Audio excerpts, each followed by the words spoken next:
Hi, my name is Yusong. I'm a first year DMA here, and I study violin with Professor Brian Lewis, and I come from Wuhan, China.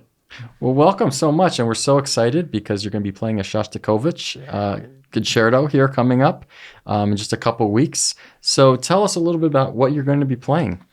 I'm gonna be playing the Shostakovich Violin Concerto Number One.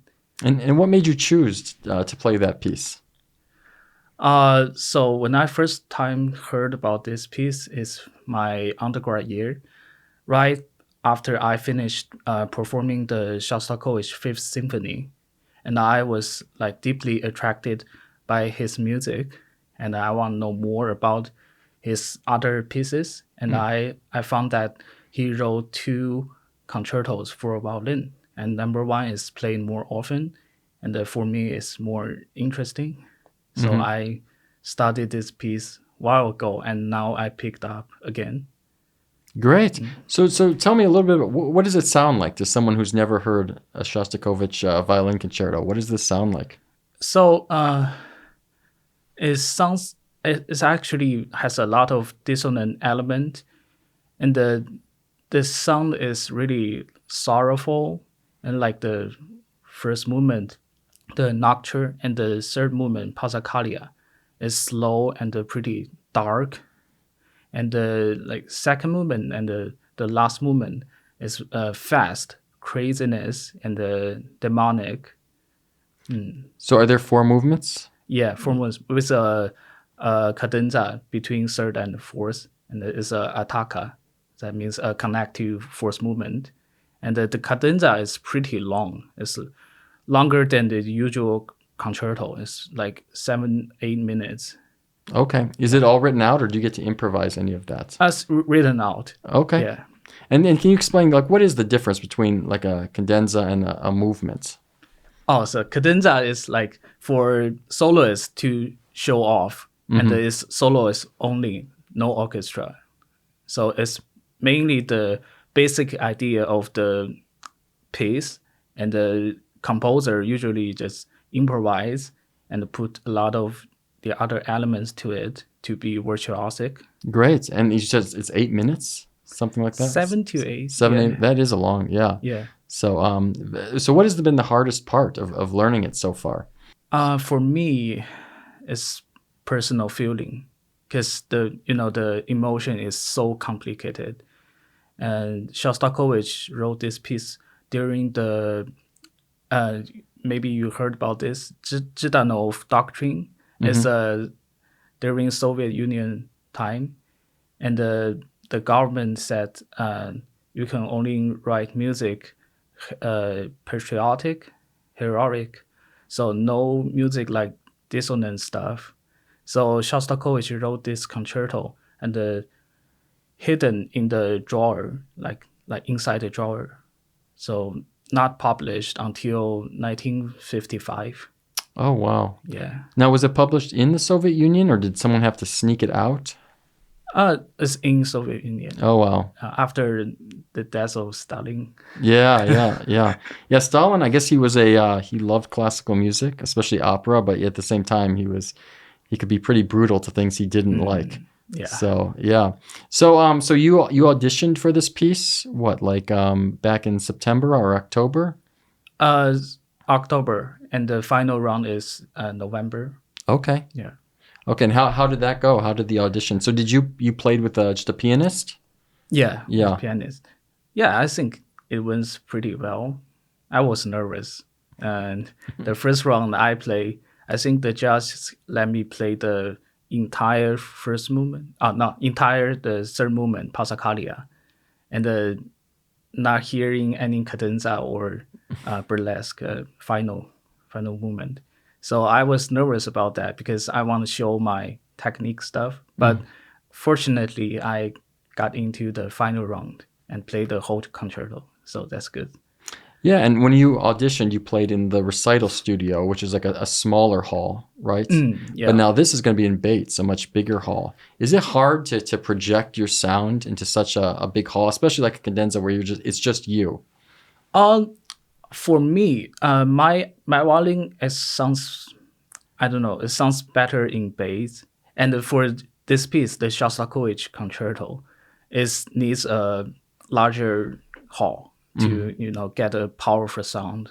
It's a lot of stuff is use a lot of force to make the sound projection. Yeah, yeah. And what does your practice routine look like? Like, how do you practice for a concerto?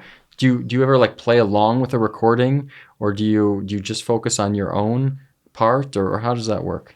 Oh, I usually listen a lot of different version and with my score and do score study to know the orchestra part because it's complicated. And after my listening practice, I start mainly like passage and slow practice for technical stuff. And there are a lot of run through because this piece is hard to run through. It's like from the third movement to the last movement with a cadenza. It's never stopped. So it's pretty tiring. Yeah, Yeah. is that the hardest part? Yeah. Yeah. Yeah. Now, so how much time do you spend doing passage and passage, and or how often do you spend like I'm going to play the whole thing all the way through?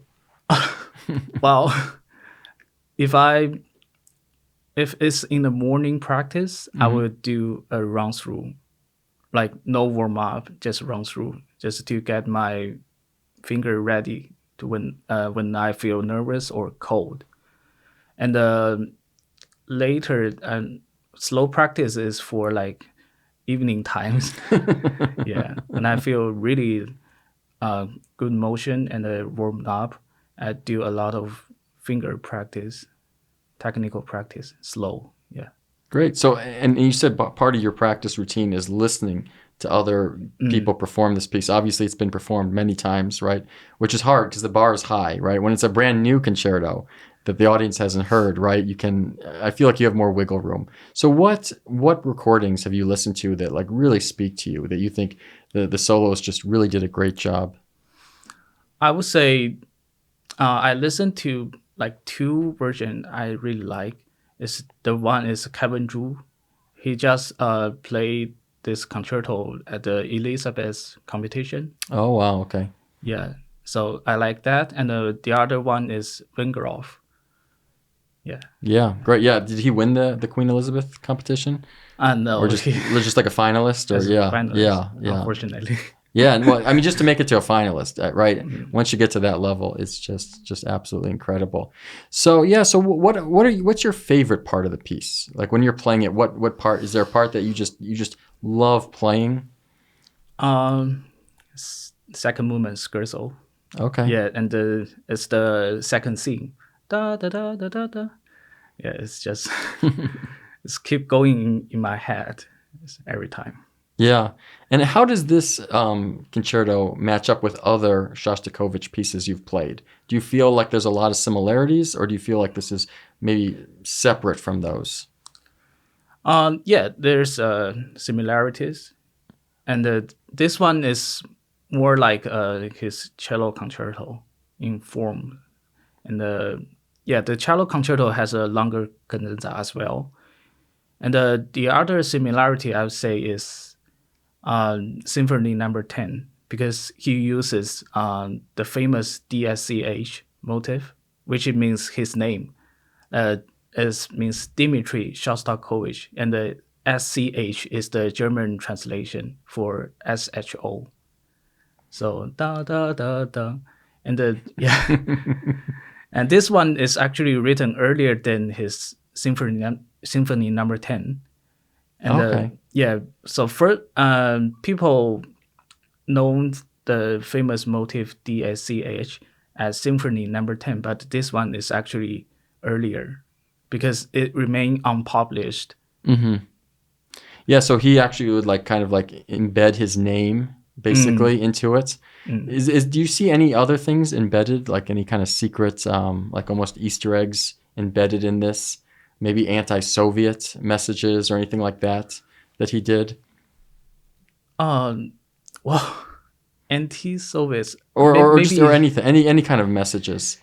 Oftentimes in those kind of repressive regimes, artists would try to like secretly put things in, but maybe not.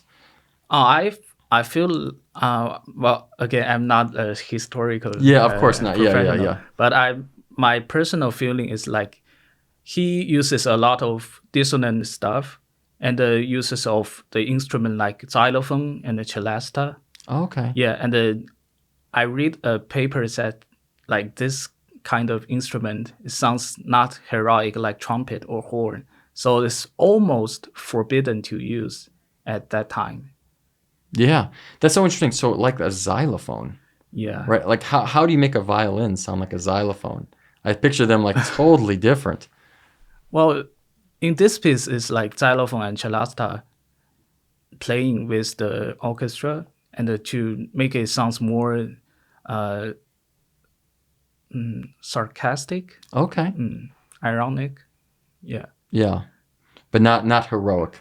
not heroic. Yeah, Awesome, awesome. So yeah, so the concert's coming up. It's going to be a great concert. I think you're the only person on the concerts, right? It's just your concerto, which is yeah. pretty cool. You're like the entirety of the concert at the very end of the year, which is always a tough time, but it's going to be a really great concert. So what are your plans next? Like what are your plans this summer? Are you going back to China this summer? Yeah. Okay. I'm going back to China, and I have a music festival, and I'm the chamber fellow there. Oh wow. So it's a job, I guess. Yeah, it's a great job. Yeah. So where's that? Where's the festival? Xiamen. Okay. Great. And then so next year, what are your kind of musical plans or goals? Are there any pieces you really want to tackle or Next year, I know we're still in this year, so it's okay if you haven't thought that. well, I'm preparing a lot of showpiece, and then maybe I'll do some competition in the future. And yeah, I will apply some great music festival like Tanglewood. Oh yeah, yeah, Yeah. Tanglewood, yeah. Have you ever been out there? Like No, oh yeah. I went to PMF. It's the Pacific Music Festival in Okay. Japan. Okay. Well yeah, Tanglewood would be great and there's Aspen. There's a lot of good ones in this country. So yeah. We have Round Top even like close. Yeah, yeah. like 2 hours away. So awesome. Well, thank you so much for sitting down. We're really looking forward to the concert and yeah, thank you so much. Thank you.